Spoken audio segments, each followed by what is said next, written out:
making me out to be some sort of crook. Never mind. Here's the situation.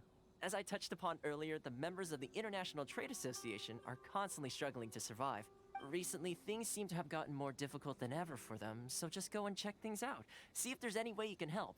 The head of the association is called Caricio, and he's a good friend of mine. Go talk to him. I'll wait for you here. Huh? Hello there. You must be seeking refuge with the International Trade Association. The Outlander Affairs Agency took you for all you're worth, I suppose. Good. That's a relief.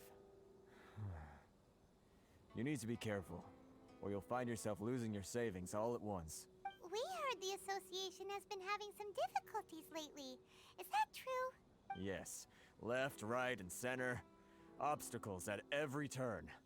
But that's nothing new for us. The Sakoku decree certainly makes things difficult for anyone who wants to come here from overseas. But it's not the root cause of our woes. The Sakoku decree might restrict our scope of activity, but in and of itself, it doesn't stop us from being able to enjoy a comfortable existence. No. What's really squeezing us Outlander merchants dry is those Mora grubbers from the Kanjo Commission. Oh, of the 3 commissions, that's the one that oversees everything on retail, isn't it? That's right. They impose astronomical tax rate, unbelievable regulations, and that's not the worst of it. They just issued a new tax decree recently that, for some reason, completely changes the way we pay our taxes. It used to be Mora, but now it's something called Crystal Marrow. Crystal Marrow? What's that? Something that most of us in the association had never heard of before either, until the new decree came along. Eventually, one of the older Liyue merchants recalled that he once shipped a batch of it to Snezhnaya in his youth. So, in order to pay our taxes, we began an arduous search for this Crystal Marrow, but then we found we'd only managed to create a bigger problem for ourselves. The rising demand for Crystal Marrow drove the price higher and higher. Now there's only one vendor who even has it in stock. We can't get a hold of it anywhere else. Isn't that what they call a monopoly? Exactly. So this vendor keeps pushing the price up, and we have no choice but to buy from them because the tax decree forces us to. It's a vicious cycle, the consequence of which is that our taxes will soon exceed our profits. And once that happens... We've tried communicating with the Commission directly, but this is a nation where the cries of a few struggling merchants will never be heard over the ever-present roar of thunder. Fontaine, my dear homeland. I miss you an awful lot at the moment. Sounds awful. They're really bleeding them dry. What do you think we should do?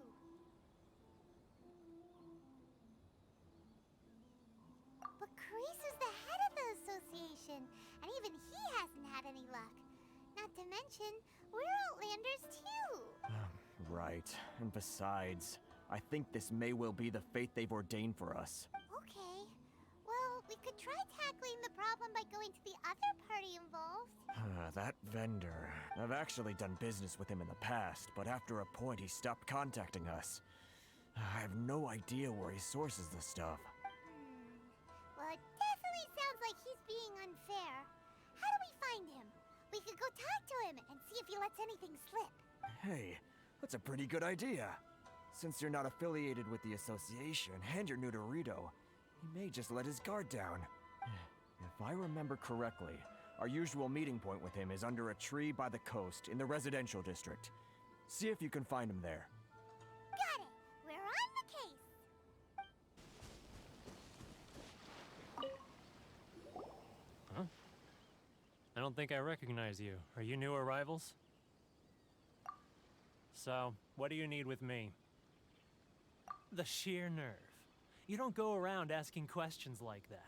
If I gave you my sources, I might as well hand you the whole darn business. Trade secret. Got it? You know what trade and secret mean, right? This guy's got a bad attitude. Ha! Are you even buying? Oh, I see what's going on here. Caricio and his associates sent you here to try and plead their case, didn't they? They're wasting their time. The price is non-negotiable. Not by a single Mora. Hey, what's your problem? Get out of here, go on. Tell them they're lucky to be buying from me in the first place, and they ought to be more grateful.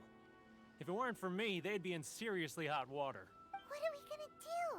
There's no talking to this guy. Good idea. Let's check back in with him.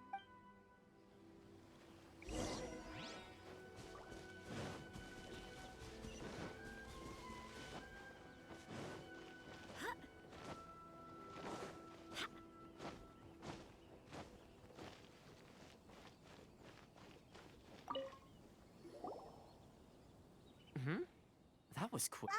Actually, we're having a little trouble. No? Well, by all means, tell me what you need. I'll help as much as I can. Getting you to go fixing things when you've only just arrived is quite a demand. Oh, that guy? I'm familiar. He used to be a bit of a sorry sight, selling shells that he collect on the beach just to get by. But he seems to have suddenly shot up in the world recently.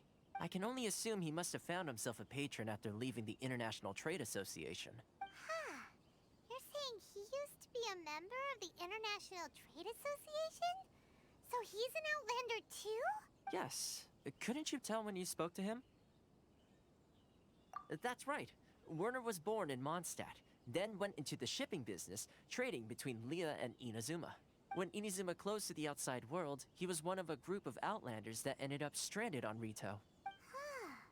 What a bummer. The International Trade Association was initially very generous to him, but over time, with decree after decree, the association members found it increasingly difficult to make ends meet. So he left the association and turned his back on them. I'm sure it's more nuanced than that. I believe even the most ungrateful and cold-hearted of people still have some amount of gratitude and warmth left in them somewhere. Really? Is that all you need to know? Well then, it sounds like you may have found a way in with him. What are you doing back here? Just because I got plenty of time on my hands doesn't mean I want to waste any of it talking to you. Huh? Where's this coming from?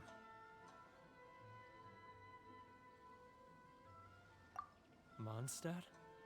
You were talking about Mondstadt.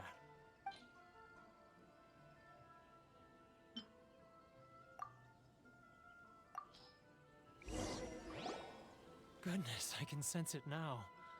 So familiar, but I can't remember the last time I was there. The scent of Mondstadt. Oh, how it takes me back. Ah, my hometown, the home of freedom. How I long to go back and visit. It's working! So, trying to play my heartstrings like a liar, are you? I know what you're up to. Huh? What is this? What are you up to now? Just close your eyes already! You mean the sound of the ocean? Leah Harbor. I can see it so clearly. Oh, and the sound of the waves. The calls of the merchants. Xiao lanterns. I'm right there at the lantern right. Oh, look at them floating up into the sky. This guy has a really active imagination. Either that or he really does miss Liyue Harbor.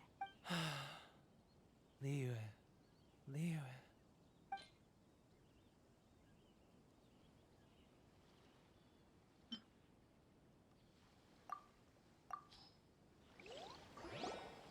Wait. Stop. That's enough. Don't make me relive it anymore. My poor heart can't take it. You mean the folks from the International Trade Association? And I suppose they are far from home, just like me. Often, I'll sneak down to the shore at night and listen to the sound of the waves.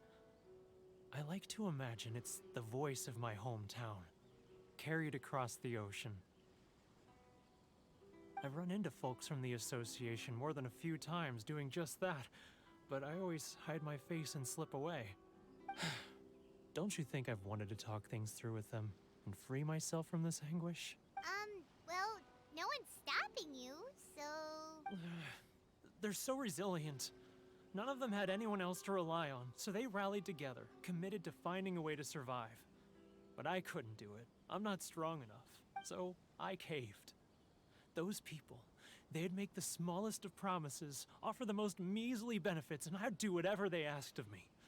And make Mondstadters look like the worst people in the world. All right, I'll tell you the whole story. It's eating me up inside, and I can't take it anymore. You ready to talk now? But I betrayed them. I can't show my face there. Come on, you scaredy cat. Look, you messed up, but now it's time to make things right. So come on, get it off your chest. What's the deal here? It's a scheme by the tax collection Ashigaru, Keijiro and his companions. They start by overtaxing the merchants, then take the extra crystal marrow they receive and stockpile it. Once the merchants run out of places to buy crystal marrow, they get me to sell that extra stock back to the merchants at an extortionate price, with the proceeds going to the tax collection Ashigaru. It's plain evil gouging them like this. I'm their puppet, yes. But my cut is a tiny fraction of what we take in total. It's barely enough for me to live on. Evidence? You're right. Without conclusive evidence, he will never admit it. Now that I think about it, whenever I report back to him after a sale, he always heads to the same place. It's always made me suspicious. As it happens, I handed some Mora over to him not long ago. I can show you where he went if you want.